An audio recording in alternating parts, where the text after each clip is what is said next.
Okay, let's start. Good morning, afternoon, and evening.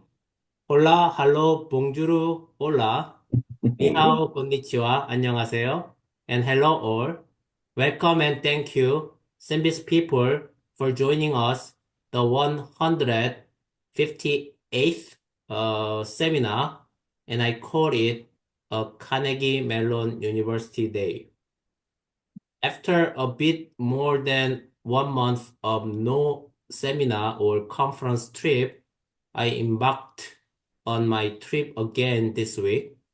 I wanted to claim it was finally spring last weekend when I did my spring cleanup of my apartment unit in San Diego, but during my Midwest, mostly South trip, I experienced from -2 Celsius to +26 Celsius in 2 days. Physical, political, and economic climates are all unstable now, I guess, but research and this seminar series must go on. Okay, it is my tremendous honor to introduce very briefly our pioneer speaker, Professor Ann Robinson. She is the trustee professor at Carnegie Mellon University. Recently, I mean last year, I met her again at the Dublin conference where she gave an excellent talk. And after her talk, I approached her and invite her as a pioneer speaker of this seminar series, and she kindly accepted it. And thank you so much for your contributions to the scientific community and also education. And the virtual podium is all yours now. And thank you again. Thank you. I'm happy to be here, excited to be here. I'm going to give a couple of slides talking about our work in G protein coupled receptors, and I think it will connect well with what Olivier is talking about later with cell-free systems, in the sense that one, I know he's interested in lipids and how that interacts and playing with that in cell-free systems, which is, of course, important in membrane proteins, such as what we're working at. I think the other thing that he and I had a chance to discuss briefly is the world of protein expression is really what we're talking about, and it's something that I've been working on actually since I was a graduate student, and there's still a lot, even though we know so many things now, there's quite a lot still to learn. So I became interested in these receptors because they're on the surface of cells and they interact with small molecules, so they serve as sensors really for the cell. So once they bind uh, to the receptor, they transmit a signal through their interaction with the heterotrimeric G protein, which is inside the cell.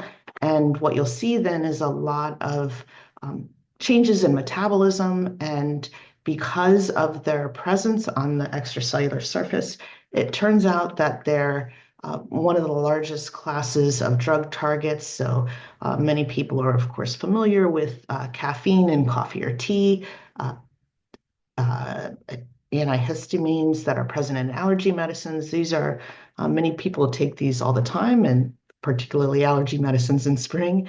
Uh, Ozempic, you may not know, but it also targets a GPCR, and it's a peptide uh, hormone mimic. And even last year, the sales went up quite a bit, partly because of its off-label actions in weight loss. So again, if you look at the drug targets, and this is the total for FDA, apologies for the international crowd, but this is the data I could get. But what you'll see is that many of these targets are somewhere involved in the metabolic chain, whether they're proteins on the surface, ion channels, CD markers, GPCRs, and transporters are all big targets, and the other are enzymes, and those are mostly kinases. So again, they continue to be uh, very big targets. So we've been interested in them over the last 25 years or so because of their localization. And when I first started as a young professor, I talked to a few people in industry and asked them, what's the hardest thing that you're interested in expressing? And they came up with G protein coupled receptors. And that's really honestly how I started in this field, and have looked at a number of different receptors and initially focused primarily on expression and localization. And we also look at micelle lipid and protein-protein interactions. But most recently, we've been interested in drug discovery and screening because even though they've been amazing targets, only about 10% of the total 800 GPCRs are actually currently targets or of current or future drugs. So there are even so-called orphan receptors. So we've been most recently working on developing some cell-based assays. And I won't take too much more time, but just say that we've been doing this. A student in my lab, Sarah Sunbody, has been creating a mammalian reporter system that's essentially based on coupling a small bit fragment of luciferase to a large bit fragment as a fluorescent reporter, and using this in the context of a mammalian system so that one could screen novel ligands. And of course, like any cell-based assay that I know the synthetic biology field does a lot of work on. There's a lot one has to do to tune the signal to noise ratio to get the ideal signal. And I won't go into that, but that's something that Sarah spent quite a bit of time on. And so finally, I just want to show you that this works. We have shown for a very well-behaved adenosine A2A receptor that if you add a ligand, in this particular case, what I'm highlighting is a inverse agonist that should bind the GPCR in its resting or inactive state.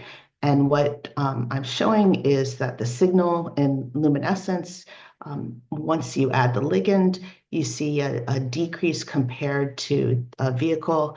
And so it downregulates receptor activation as one would expect. And this occurs in a dose-dependent way.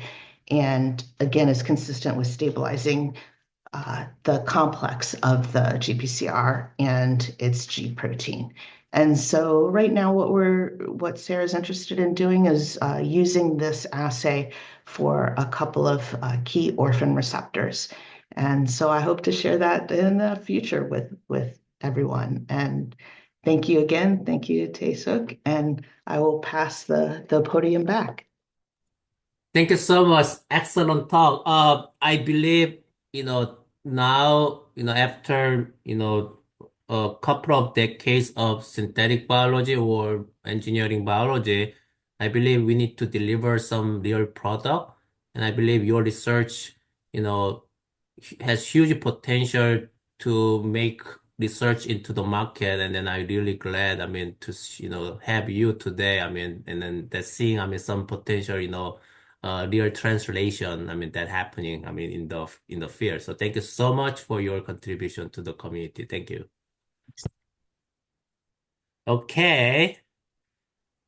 Now, the main speaker of today with a longer introduction, Dr. Olivier Borkowski, I hope I pronounce your name correct, obtained his PhD in 2013 working on the link between growth rate and protein production in bacteria using a systems biology approach.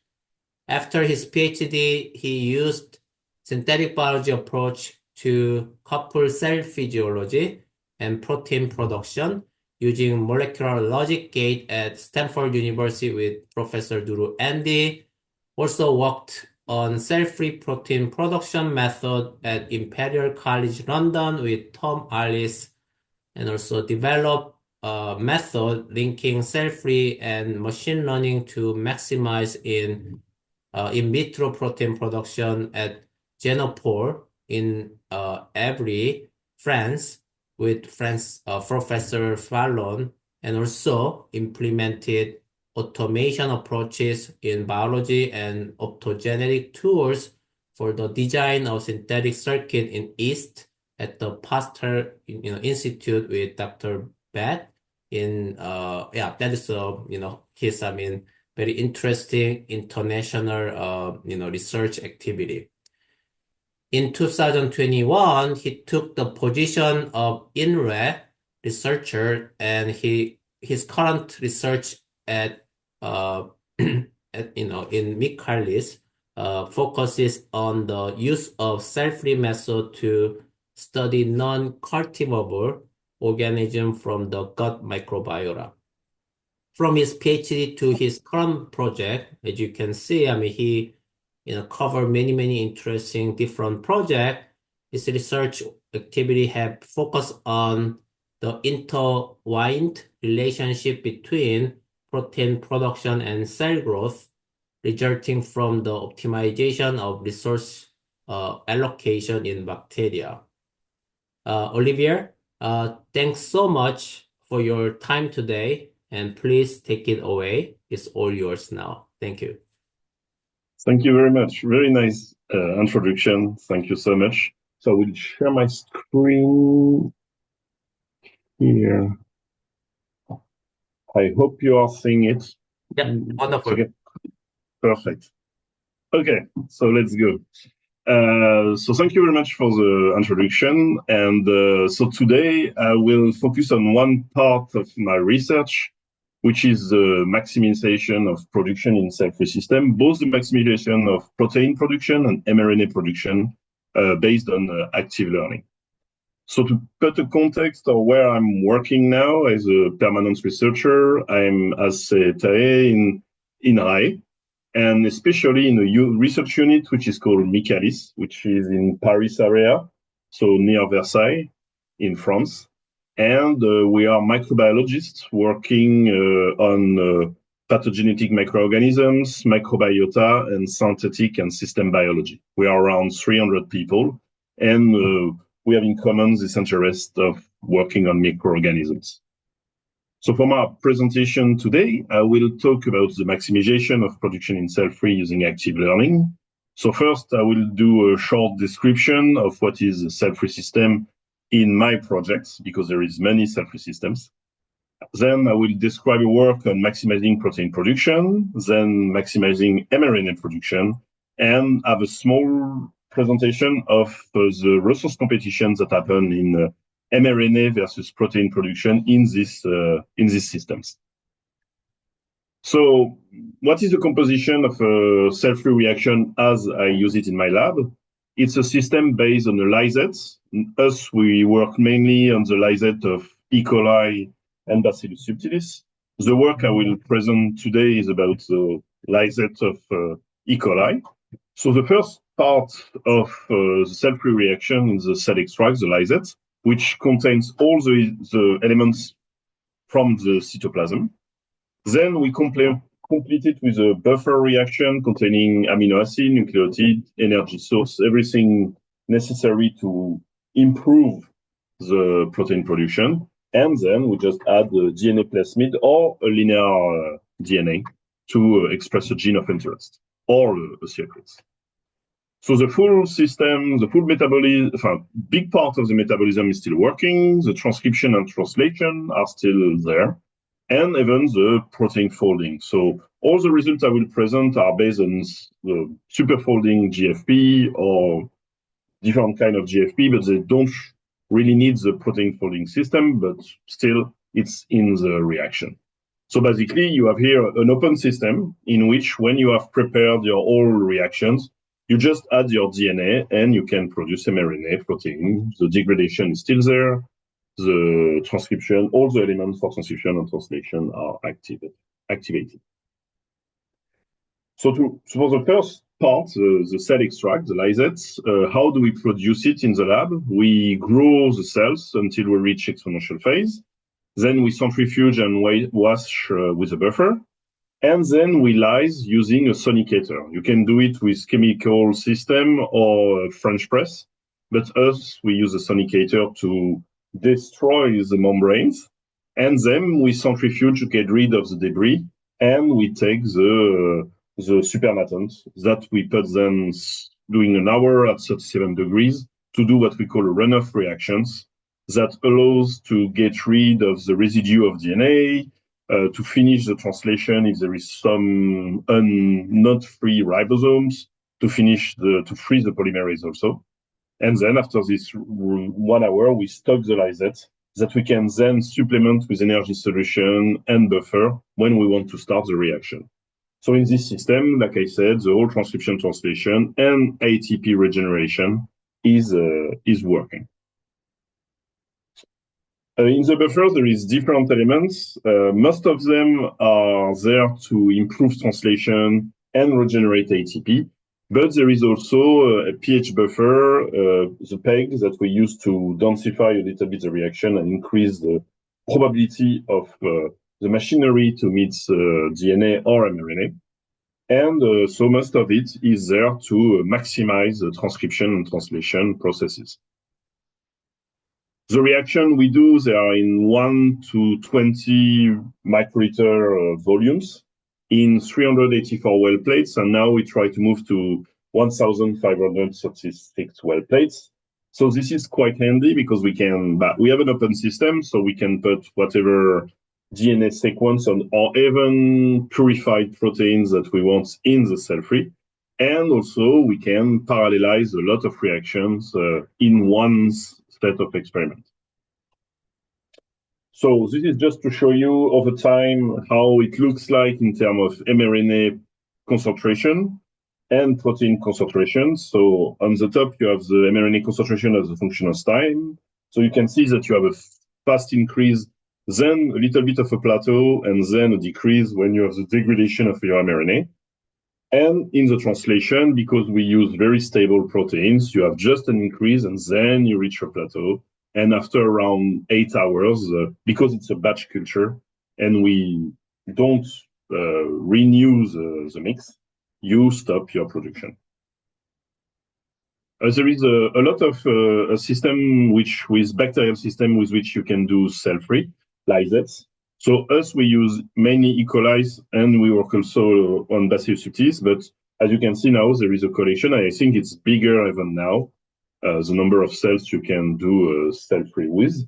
So what you need is to have enough culture to do your lysate. And when you have that, then you can work on improving your protocol to obtain your lysate.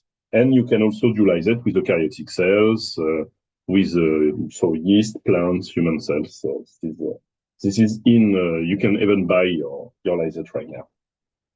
So there is many advantages in the cell-free. So it's a fast reaction. So when it takes 2 days to do your lysate, to prepare your reaction mix, but then you have a big stock of reactions. And so when you want to do an experiment, you just have to take it out of the fridge, of the freezer, and add your DNA, and then your reaction will start and take 8 hours to finish. So in a day, it's done.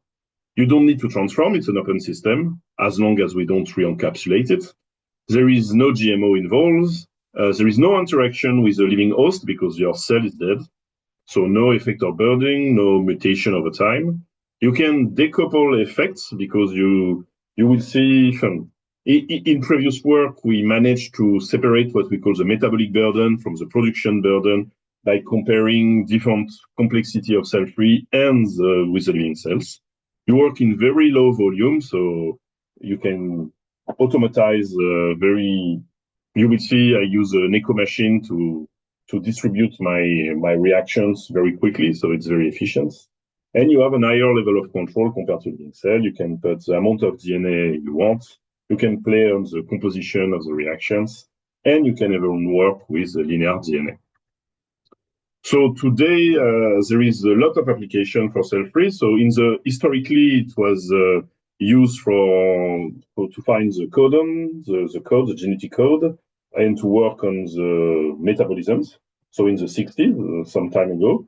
And with synthetic biology approaches, now we use it a lot for prototyping to test a lot of different circuits before implemented in the cell, but also to produce big elements like phages, or to create synthetic cells, or to try to, for the moment, to create synthetic cells, and even for medicine applications like the production of antibodies. So now we have a big overview of cell-free systems. And like I told you, I'm working with E. coli lysate cell-free system. So for this first part of the presentation, I will talk about a work in which we maximize protein production by coupling cell-free system and active learning approach. So, like I told you, in the different elements that we put in the cell-free, there is a lysate, there is a DNA, but there is a lot of elements also in the buffer.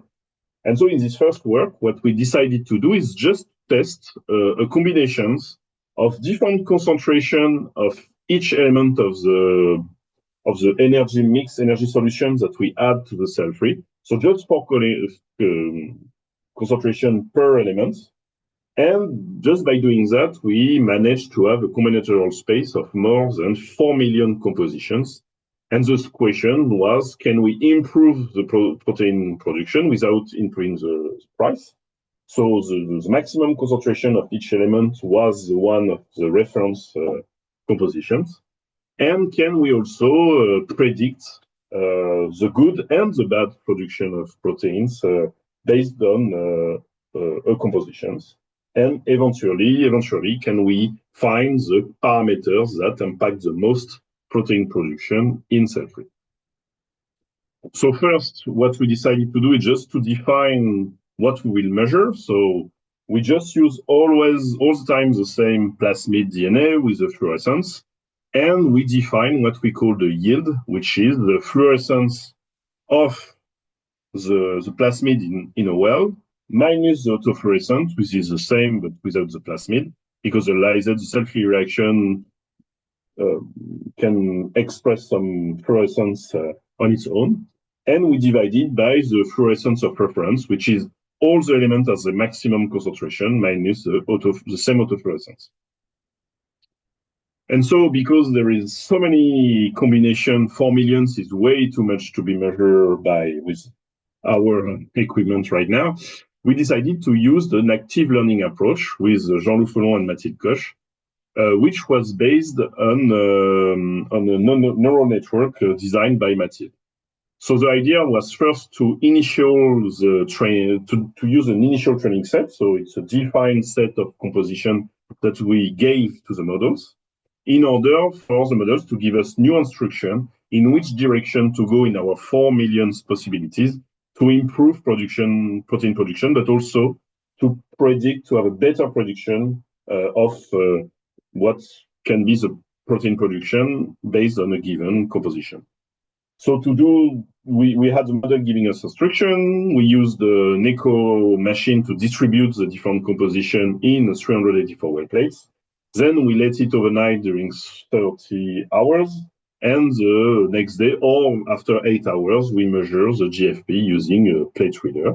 And based on this data, we increase our set of experiments that we gave to the model in order to have new instruction, and etc. We continue these loops until we reach a maximum protein production. So just to describe a little quickly the initial training set, what we did is that we tested different composition. Every time one of the elements has the minimum concentration, all the rest at the maximum, then the opposite, one element at its maximum and the rest at the minimum. And then we complement with some random composition that we let an algorithm decide about.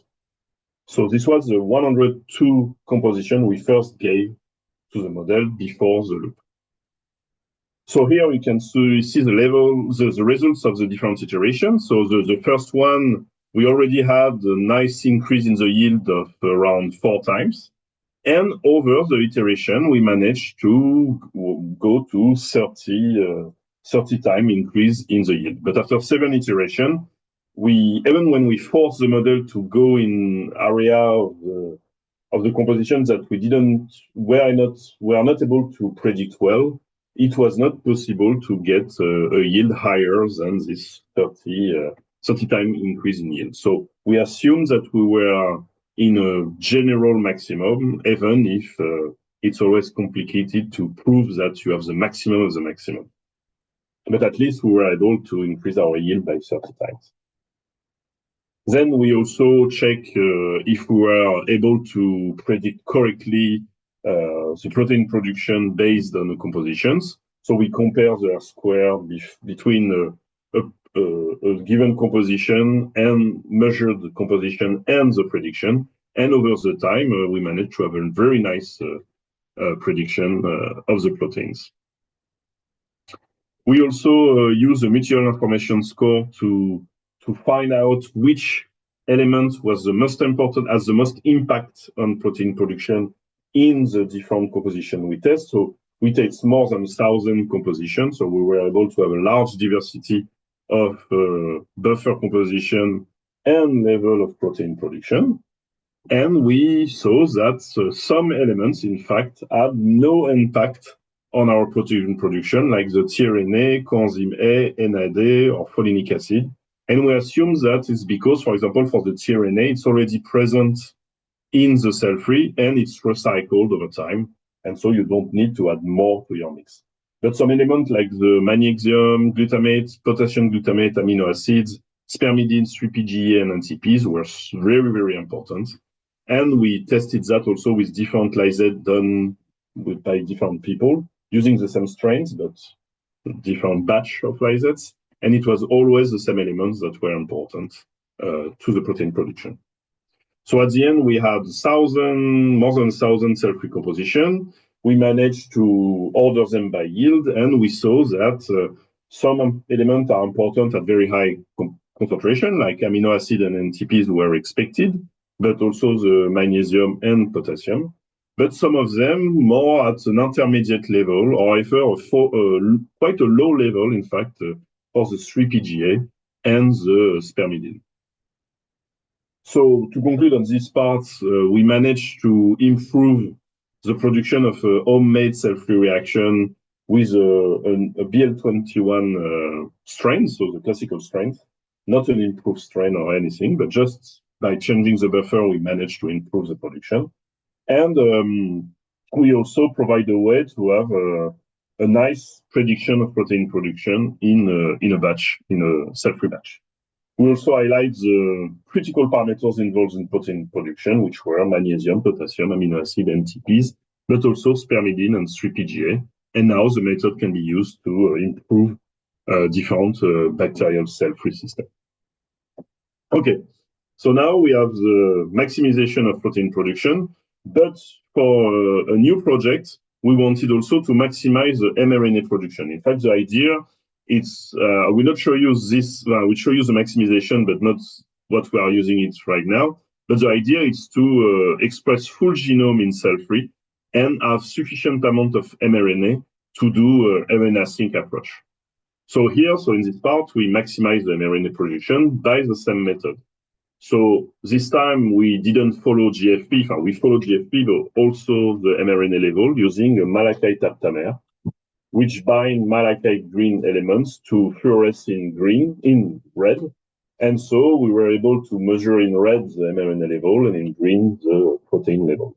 So we still use the Echo machine, but a new version of it. And this is the acoustic systems that allow to distribute very quickly reaction before it starts in the cell-free system. So this time we use the BL21D3 lysate. The promoter is the T7 promoter. So in the lysate, we already have the T7 that is activated. And then we tested, like last time, a large combinatorial space of the buffer compositions.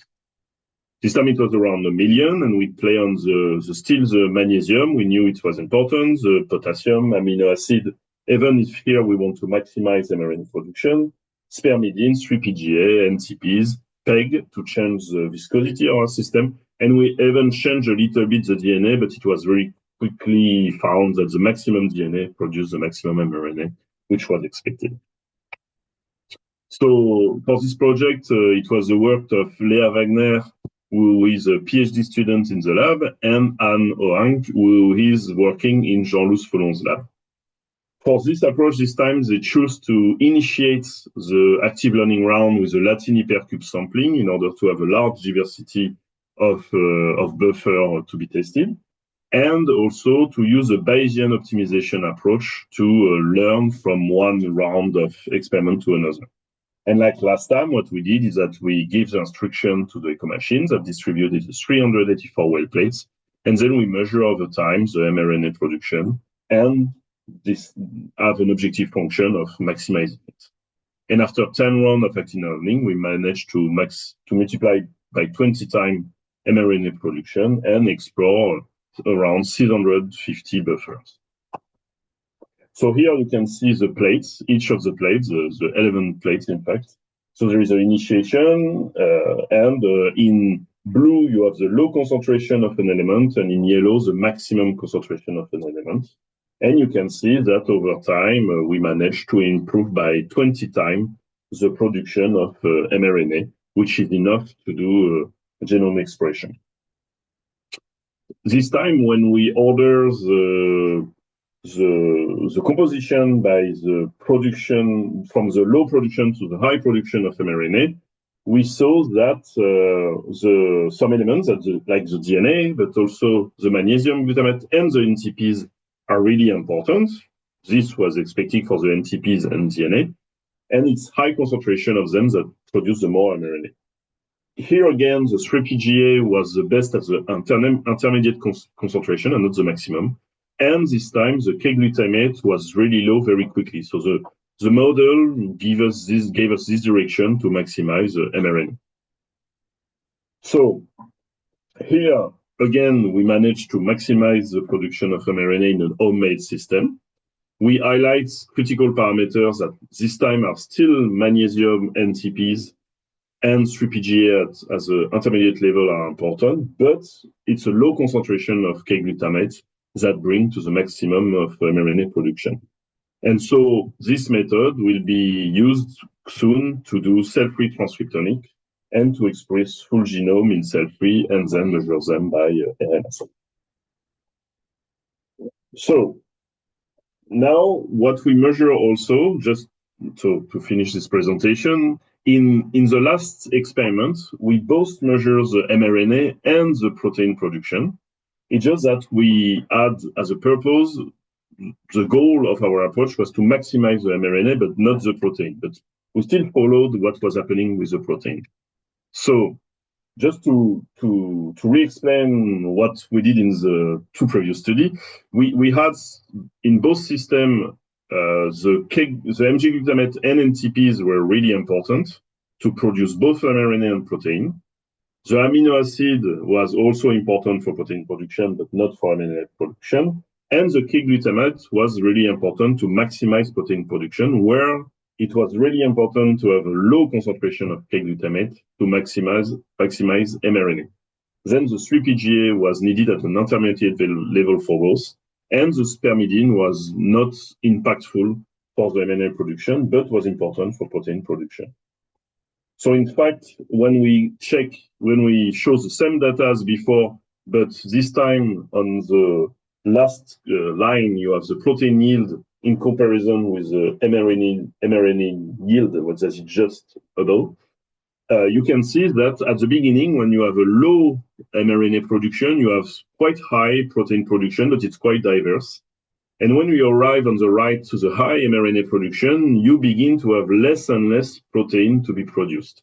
Are some elements in some specific buffer, you have both a little bit of protein production, even if you maximize mRNA production, but most of the time the protein production is very low. And this seems to show that there is, in cell-free, it seems that there is some competition for some elements, probably energy, but I'm not clear on that yet. In a way that if you want to have a very high mRNA production, you have to shut down the translation So you will give all the energy or all the important element to the mRNA production. And so now what we do is that we have all this data. So here, what I show you is the maximum point of productions. So for the protein, it's after the 8 hours, but for the mRNA, sometimes it's usually after 30 minutes, 1 hour. But we have the dynamic of production for all of them. And so we are working now on mechanistic model to explain what is happening and to see what are the elements of the main elements of competition between the two processes. So what was really interesting is to explore combinatorial space in all the studies to have a very diverse composition of buffers, but also very diverse protein production level and mRNA levels. So it allows us to explore with the right composition, the right buffer landscape of protein and mRNA productions. And now what we are doing with Amel Abdenour, Marc Dean, and Laurent Tournier is that we are building mechanistic models to explain how each element affects protein, both protein and mRNA production. So we can then challenge this model with new measurements and see if we point out where is the competition, how the competitions appear between the two systems, between the two processes, the transcription and translation processes. So what is interesting here is that the active learning method is very well, it's very powerful to improve both protein production and mRNA production, and it's very useful with cell-free because you can do a lot of experiments, and so you can easily feed the machine learning algorithm to maximize the production, mRNA or proteins. And also it allows you to explore a landscape and have enough information to then start building a mechanistic model and have a better understanding, because the disadvantage of active learning is that it's very powerful to maximize production, but it doesn't give us a clear explanation of what is happening. And with the mechanistic model, we can complete we can correct this problem, I would say, of understanding the impact, the relationship between each element with the protein or mRNA production. And so our next step will be to express full genomes in these reactions. So thank you very much for your attention. If you have any question, I'm ready to answer to them. And so I want to thank the cyber team led by Mathieu Jules, in which I work, and especially Léa Wagner, that did most of the experiments with cell-free, also Anne in the Jean-Loup Folland lab and Mathilde Koch, and Laurent Tournier, Marc Dean, and Mayaz. And just to do a little bit of an advertisement, just to finish, right now in INRAE, we are building this cell-free biofoundry. So if at some point you are interested to do cell-free experiments, don't hesitate to contact me. Thank you. Fantastic. So that is very exciting. I'm not sure she back by now because she need to step away a little bit and then she will come back.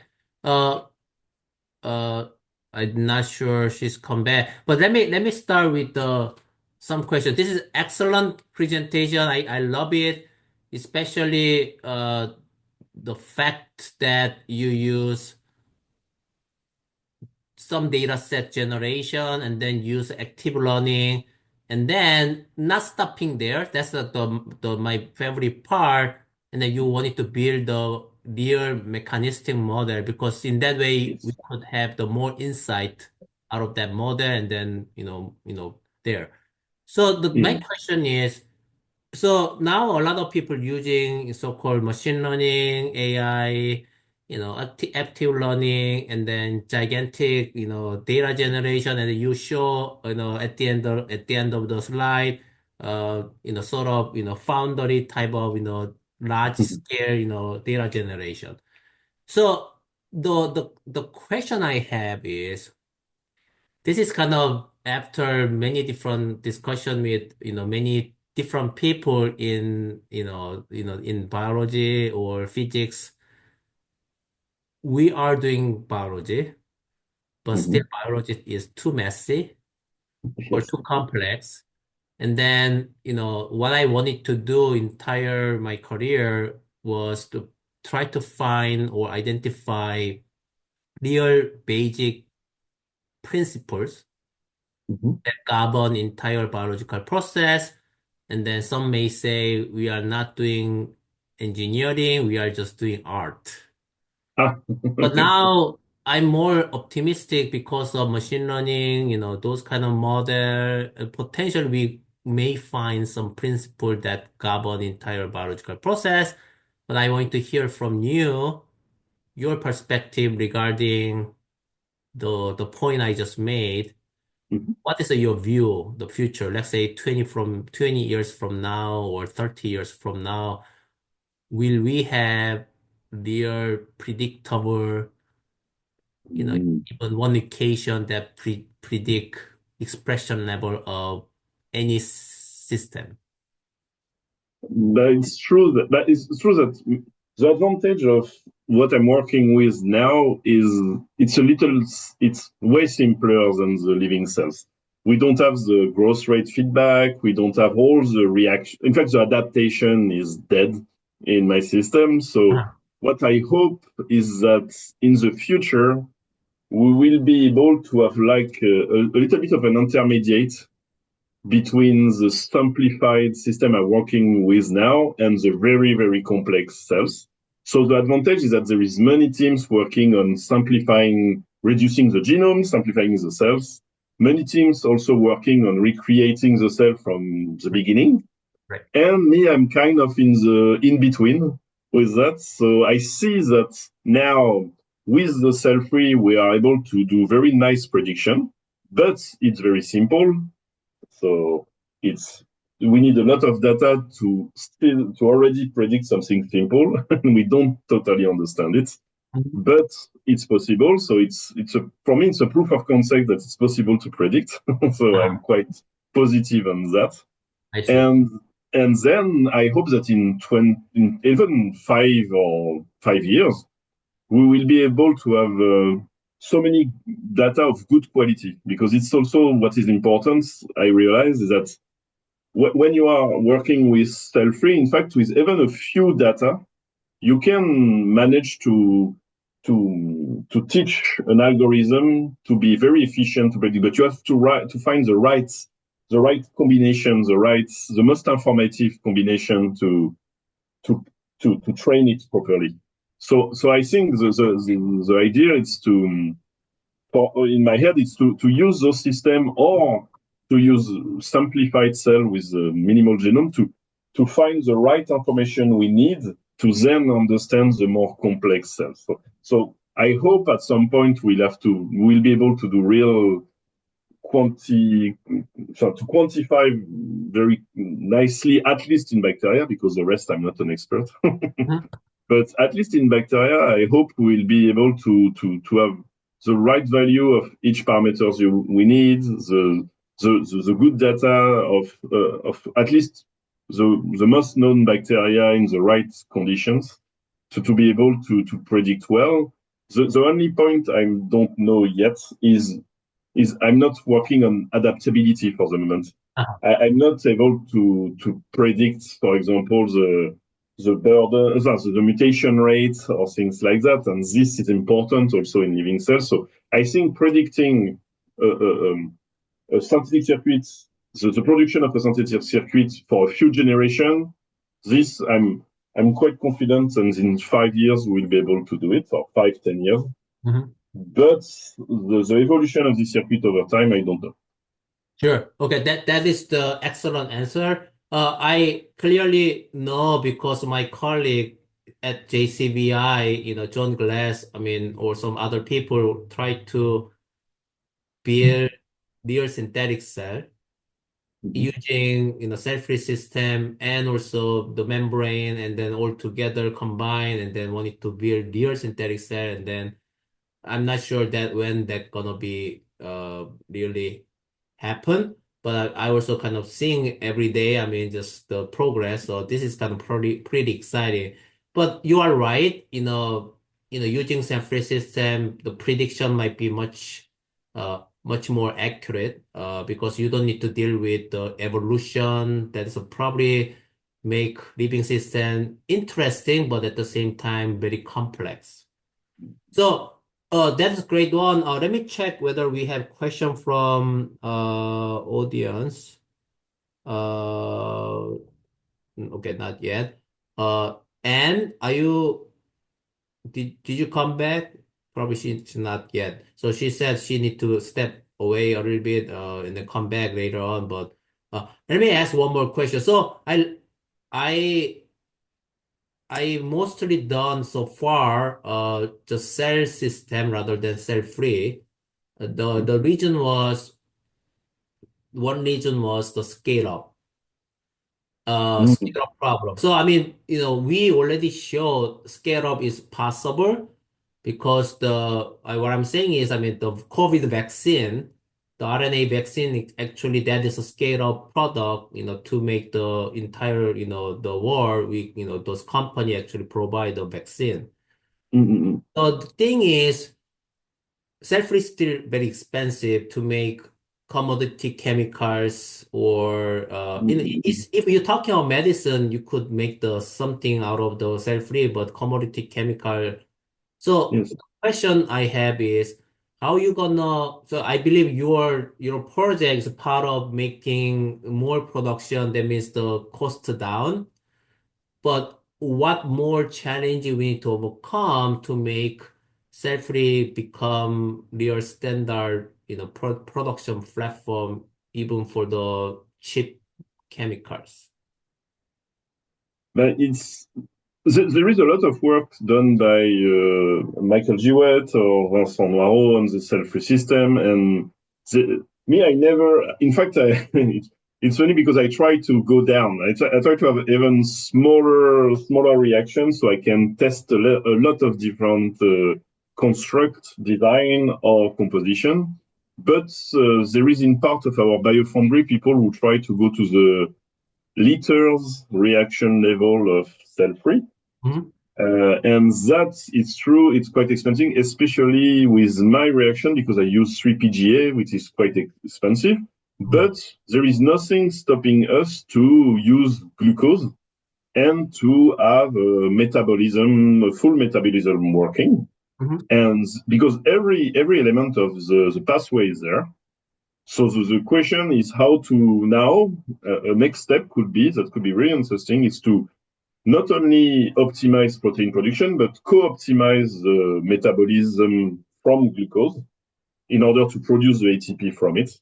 Mhm. And why not having different plasmid with I know that people in Tobias Herb labs or in Marburg are also working on recreate metabolism. So there is now pathways that are on plasmids that we could re-implement in cell-free to even increase the metabolism and so decrease the price by just having glucose in a cell-free reaction. The only point that we try to work, another point that we try to work on also is to maintain the reaction long enough to have enough production. Because you see, in the lysate that I use here, we grow cells and then we concentrate a lot of cells. So to have the equivalent production in the stem culture that we use to do the lysate and in 1 liter of lysate to be equivalent in cost, I say. I think it will take some time because you need at least to have your reaction in perhaps potentially not in a batch culture, but only more in a continuous culture. And this is it's more complicated perhaps to control or to optimize. And also when you work on 1 liter reaction, it's not exactly the same behavior of your circuits. I mean, there must be some noise in the reaction depending, I suppose, of if you are close to oxygen or if you are low in the system. Also, your metabolism will create potentially some heat, and this could also modify your reaction. So, in fact, increasing the volume could also complexify the ability to predict what is happening everywhere in the reactions. But I know that there is companies that are working on that. I think in China, I saw that there is a company working with liter of cell-free I think that in USA there is some also, and in France we have a company that is working with more the order of milliliters than liter. I see. But it's a working going on. It's a work going on, and I think at some point they will manage, at least for very costly protein for the cell, it would be interesting to do it only in cell-free. But then if you want to produce something that is for everyday life and not very expensive, and like insulin, I don't know, this perhaps will take some time to be in cell-free and not in the cell, but we'll see. We'll see. Sure. That's excellent. So let me check one more time whether we have question from audience. We don't see anything. Okay, let's close. Thanks so much. I mean, this is excellent Thank you. talk and the discussion. Okay, so thank you all for joining and staying today. We'll meet again on April 17, the same time, the same Zoom link. We'll have Professor Maciek Antoni Wicks at the University of Michigan and Dr. Anush Chiappino Pepe at Harvard Medical School. As usual, the follow-up informal chat will occur without recording. Please stay here if you are interested in chatting with us. I will promote you to panelists who can speak and show your handsome and pretty faces if you wish. Thank you so much, and I stop recording. Just 1 second.